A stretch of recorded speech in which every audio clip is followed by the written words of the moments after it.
अस्सलामुअलैकुम रहमतुल्लाहि वबरकातुहू। मैं एडवोकेट मोहम्मद खलील अहमद,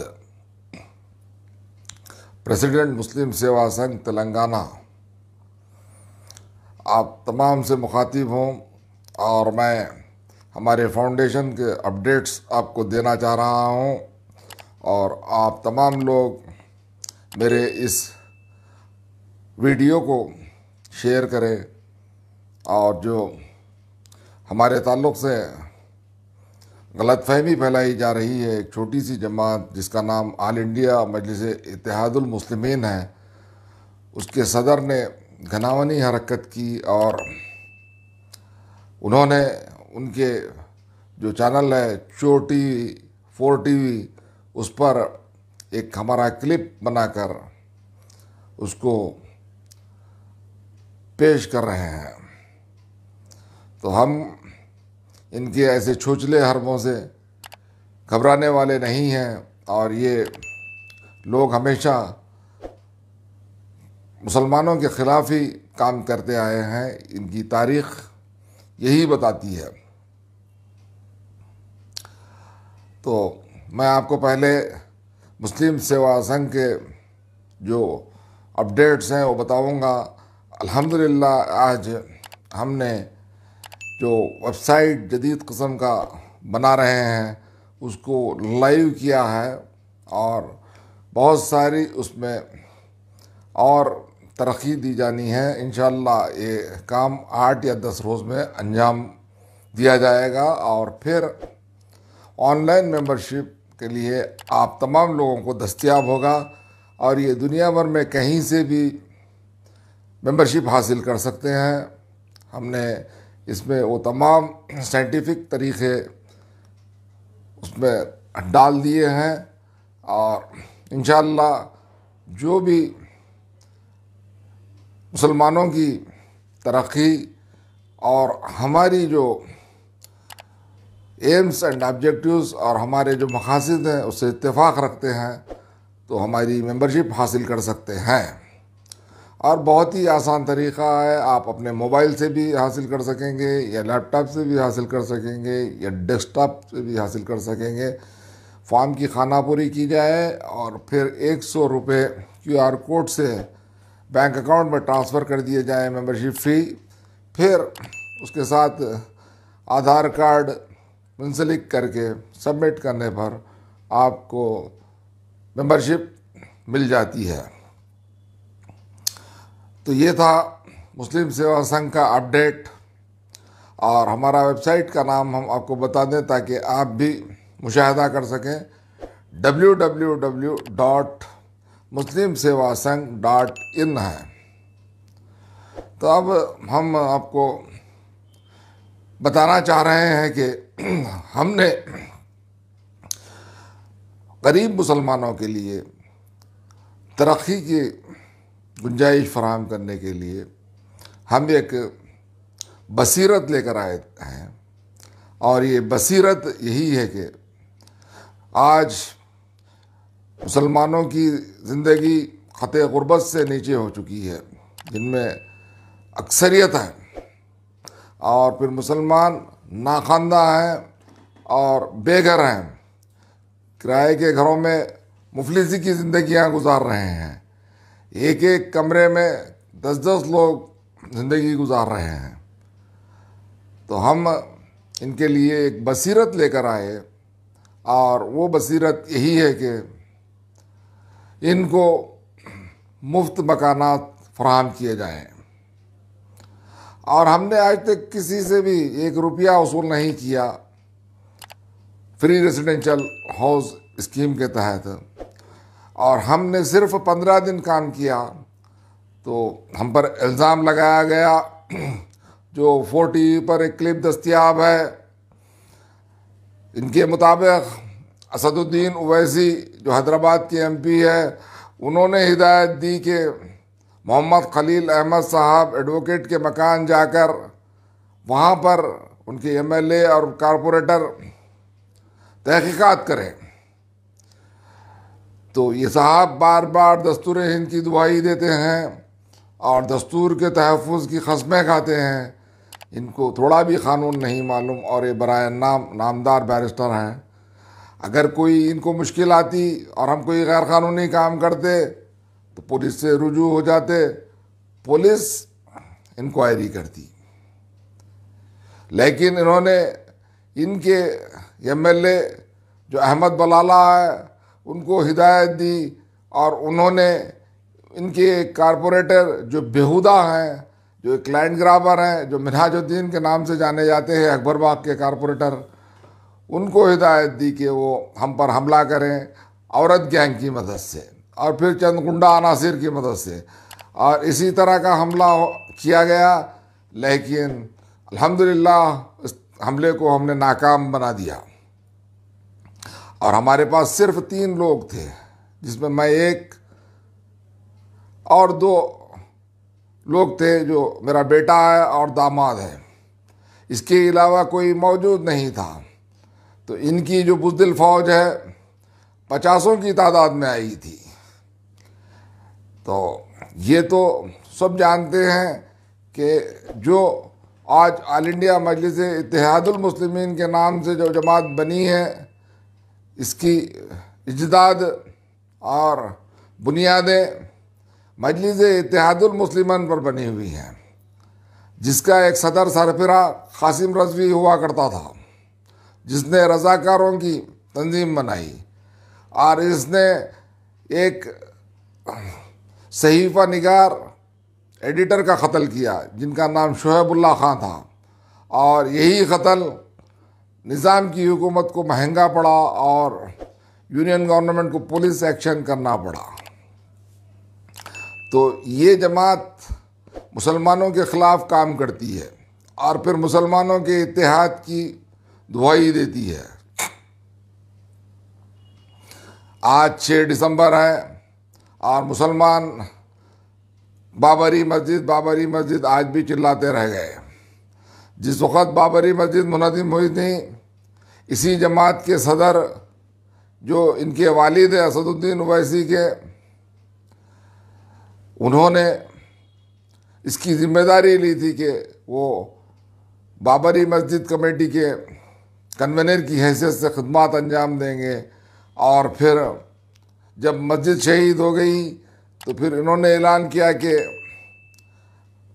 मस्जिद दोबारा वहीं बनाई जाएगी। तो ये लोग इतना झूठ बोलते हैं और कज़ाब हैं, हम आपको क्या बताएं। तो फिर इनका मंशा यही है कि एक गरीब मुसलमान गरीब बना रहे और इनका ग़ुलाम बना रहे और इनका वोट बैंक बना रहे। तो ये लोग मुस्लिम सेवा संघ के काम से खौफज़दा हो गए और इनको मजबूरन इंतहा पसंदी पर उतरना पड़ा। और इनके छोचले काम मैं बताऊं कि इनका जो कारपोरेटर है बेहुदा लैंड ग्रैबर, उसने मेरे रेजिडेंशियल फ्लैट को कमर्शियल फ्लैट की हैसियत से जीएचएमसी में दबाव डालकर नोटिस इशू कराया, जिसको हमने चैलेंज कर दिया। और फिर इस शख्स ने इलेक्ट्रिसिटी डिपार्टमेंट पर अपने असर रसूख का दबाव डालकर वहाँ पर हमारे इलेक्ट्रिसिटी सप्लाई कनेक्शन को कमर्शियल में कन्वर्ट करा दिया, जबकि हमारा जो रेजिडेंशियल फ्लैट 3री मंजिल पर वाक़ है और ना तो यहाँ पर कोई कमर्शियल एक्टिविटी होती है और ना इलेक्ट्रिसिटी की कोई चोरी होती है, जिस तरह इनकी चोर टीवी और इनकी जमात करती है, इनके जमात के लोग करते हैं। तो हमने कानूनी कार्रवाई शुरू कर दी।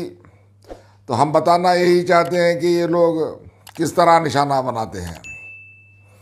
अगर कोई कौम की खिदमत करता है तो उनको ये लोग भाते नहीं हैं। और आजकल सारे हिंदुस्तान में ये चीखमार पाशा शेख चिल्ली वावेला मचाए हुए हैं। हम इसका राज आपको यहाँ अफशा करते हैं कि असल में यहूदी कौम सन 48 में इज़राइल का क़याम अमल में लाया गया। तो उस वक़्त हुकूमत निज़ाम एक दौलतमंद रियासत थी, तो उसको तबाह करने के लिए यहूदियों ने कासिम रज़वी को तैयार किया। और फिर इससे पहले यहूदियों ने मुसलमानों की ताकत तोड़ने के लिए मोहम्मद अली जिन्ना को मुसलमानों का रहनुमा बनाकर पेश किया। तो आज मुसलमान कौम ही ज़्यादा नुकसान में पड़ गई तक़सीम हिंद के बाद। काश अगर ग्रेटर इंडिया होता, अखंड भारत, तो पार्लियामेंट में मुसलमानों का तनासुब बैलेंस्ड रहता। ऐसा नहीं होता ये एक नमक का कंकर के नाम पर ये शख्स जो नाम नहाद बैरिस्टर होने का ऐलान करता है, इसको कानून की अलिफ बे तक नहीं मालूम है, और ये कभी बाबरी मस्जिद के केस में भी रिप्रेजेंटेशन नहीं किया और न किसी और केस में मुसलमान कौम की ताल्लुक़ से अदालतों में रिप्रेजेंटेशन करने का कोई सबूत नहीं है। ये बेसनद शख्स जिसके पास सर्टिफिकेट ऑफ प्रैक्टिस नहीं है और नाम के साथ बैरिस्टर लिख देने से कोई बड़ा कानूनदा नहीं बन जाता। कानूनदा के लिए अदालत रिंग होती है, जिस तरह पहलवान के लिए अखाड़ा होता है। तो ये साहब अदालत की रिंग में आज तक नहीं उतरे और ये लिखते हैं बैरिस्टर। तो यहूदियों ने उस वक़्त साजिश की कि हिंदुस्तान की तकसीम अमल में लाई जाए मज़हब के नाम पर, और मुसलमान कौम को कमज़ोर करने के लिए पाकिस्तान बना दिया जाए। और इसी तरह हुआ, और मोहम्मद अली जिन्ना जो एक यहूदी एजेंट था, उसने इस कारनामे को अंजाम दिया। और फिर वहीं से ये वायरस हैदराबाद में भी दाखिल हुआ, जो बहादुर यार जंग के ज़रिए मुंतकिल हुआ। और बहादुर यार जंग की नागानी मौत के बाद कासिम रज़वी सरफरा मजलिस इत्तेहादुल मुस्लिमीन का सदर बना, और वो सारे हैदराबाद और तेलंगाना और फिर मराठवाड़ा कर्नाटक के मुसलमान जो निज़ाम स्टेट में थे उनको जानी नुकसान पहुंचाया, माली नुकसान पहुंचाया। और ऑपरेशन पोलो में जो मुसलमान ख़वातीन की इस्मत रेज़ी हुई वो मैं बयान करने की ज़रूरत नहीं, आप ख़ुद गूगल करके देख ले सकते हैं कि वो क्या हालात पैदा हो गए थे जो 17 सितंबर सन 1948 के बाद। तो आज भी सारे मुल्क के मुसलमानों के साथ गद्दारी की जा रही है और मुसलमानों के इत्तेहाद का नारा दिया जा रहा है। ये लोग हैदराबाद में काम नहीं कर सके, और हैदराबाद के मुसलमानों की जो गुर्बत है और जो इफलासी है उसको देखकर लोग शर्मसार होते हैं। और यहाँ पर जो लड़कियाँ हैं वो लड़कियों को दुबई में बूढ़े शख्सों को बेच दिया जाता है। तो इससे बड़ी शर्म की क्या बात हो सकती है, हम बता नहीं सकते। तो इनकी तरक्की जवान लड़कियों को दुबई में फ़रोख्त होते हुए, मुश्किलात से दो चार होते हुए जो मामलात हो रहे हैं, वही इनकी तरक्की है। और जो शख्स रिक्शा चलाता था उसकी आज तीसरी जनरेशन भी वही ऑटो किराए का लेकर चला रही है, और वो एक किराए की कमरे वाली ज़िंदगी में मुसलमान गुजार रहे हैं। और मुसलमानों का तालीमी तनासुब इंतहाई कम है, सिफर के बराबर है। और जो मुसलमान काबिल बनकर आए हैं वो हैदराबाद से ताल्लुक़ नहीं रखते, वो सिर्फ़ अदला तेलंगाना से ताल्लुक़ रखते हैं। अब ये साहब चाहते हैं कि सारे मुसलमानों को हिंदुस्तान में एक प्लेटफॉर्म पर लाकर खड़ा करके एक बड़ी अक्सरियत जो गैर मुस्लिमों की है उनसे भिड़ा दिया जाए और फिर एक कत्ल आम का ज़रिया बनाया जाए।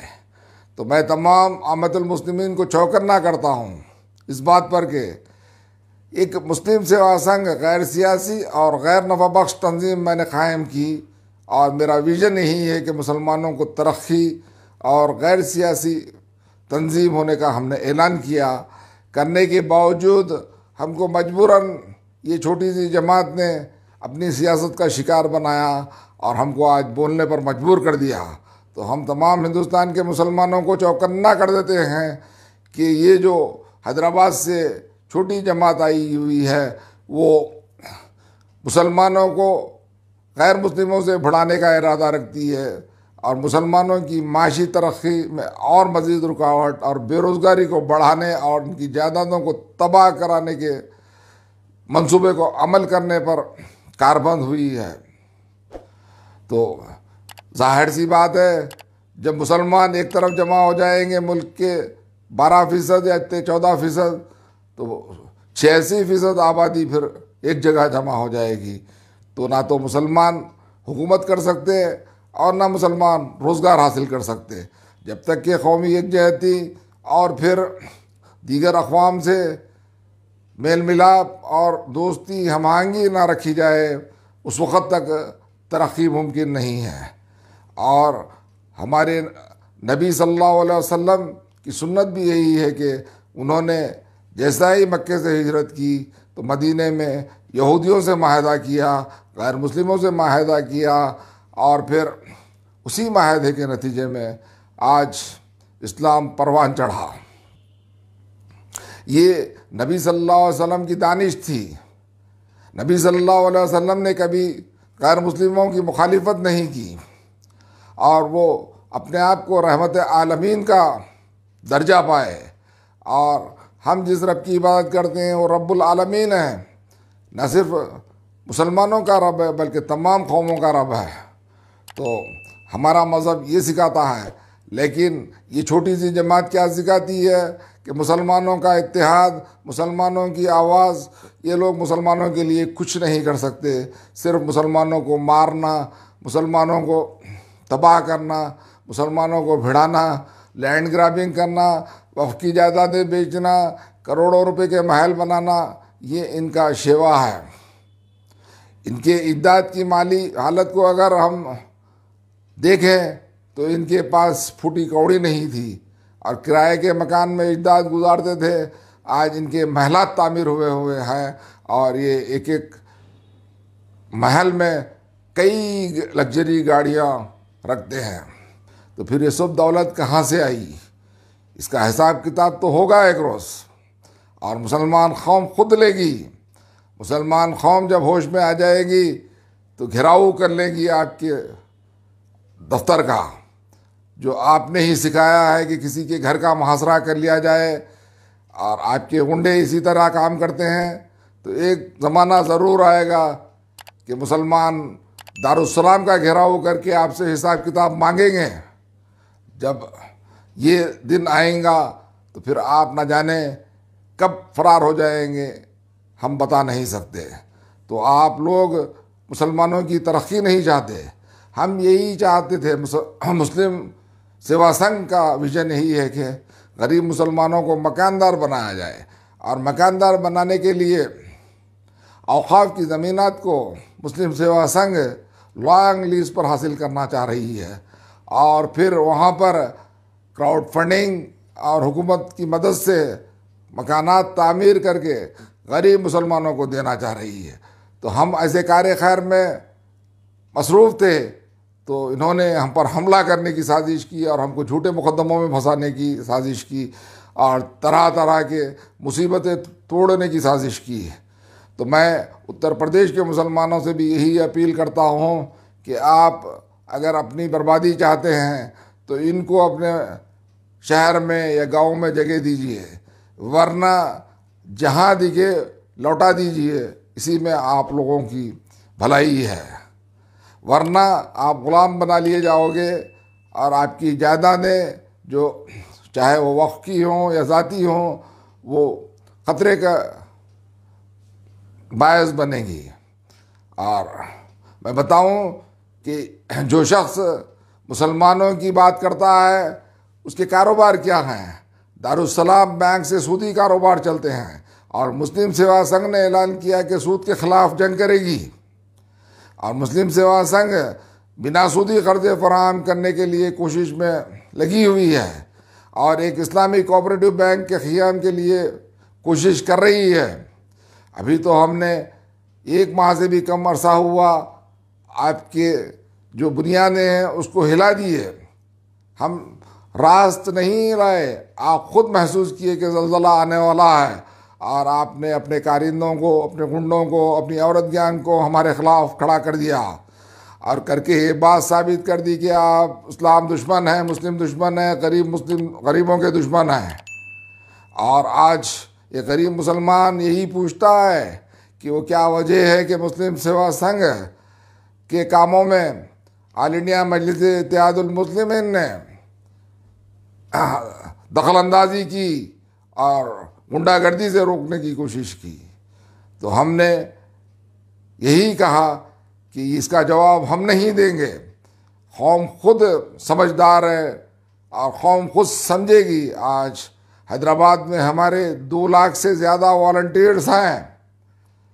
मैं आपको बताना चाह रहा हूँ कि आज मुस्लिम सेवा संघ के 2 लाख वॉलंटियर्स घर घर काम कर रहे हैं, और हमारा मंशा यही है कि मुसलमानों की तरक्की हो, मुसलमान मकानदार बने, औकाफ की जायदादें तकसीम हो, चाहे वो किराए पर ही क्यों ना हो, और फिर मुसलमानों का रोज़गार हो, मुसलमान सूदी कर्ज़ों से बाहर निकले, और मुसलमानों के लिए एक ऐसा बैंक कायम हो जो बिना सूदी कर्ज़े फराहम करता हो, और मुसलमानों की तालीमी हालत को सुधारना और प्रोफेशनल कॉलेजेस बनाना, इसके लिए मुस्लिम सेवा संघ इंशाअल्लाह काम करते रहेगी। और ये जो मुस्लिम सेवा संघ है, इसको मैंने क़याम किया है, मैंने एक आइडियालॉजी दी है, लेकिन मैं आपको यकीन दिलाता हूँ कि बाज़ाब्ता तौर पर इसका इलेक्शन होता रहेगा और असली तरीके से इलेक्शन होगा। मोबाइल फ़ोन के ज़रिए मेंबर से वोटिंग ली जाएगी। ऐसा नहीं कि दारुस्सलाम पर जैसा ख़ानदानी हुकूमत है उस तरह की हुकूमत हम कायम नहीं करेंगे। मैं आप तमाम को यकीन दिलाता हूँ कि बाज़ाब्ता हामतुल मुस्लिमीन से राय ली जाएगी और फिर उसका सदर मुंतखब होगा। इससे हटकर और कोई अमल नहीं होगा। जिस तरह ख़ानदानी निज़ाम कायम हुआ है, वो ख़ानदानी निज़ाम के हम मुखालिफ हैं और सूदी कर्ज़ों के मुखालिफ हैं। सूद हराम है, और आप सल्लल्लाहु अलैहि वसल्लम ने फरमाया कि सूदखोर अपनी माँ से ज़िना करने का अमल के बराबर का अमल अंजाम देता है। तो इससे बड़ी शर्म की क्या बात है। आज शरीयत में मदाखलत नहीं, शरीयत बचाओ के नारे देते हुए असदुद्दीन ओवैसी मुल्क भर में गली गली में घूमते हैं, जबकि इनकी ज़िंदगी शरीयत से बाहर है। सूदखोरी का कारोबार में मुलविस होते हुए हरामकारी की जो ज़िंदगी है उसको गले लगाते हुए किस तरह आप नबी की सुन्नत और नबी की शरीयत को बचाने की बातें करते हैं। तो मैं सदर मुस्लिम सेवा संघ ऐलान करता हूँ एक बार कि हम अपना काम जारी रखेंगे, और ऑनलाइन से मेंबरशिप दस्तयाब है, और हमने एक और मंसूबा बनाया है कि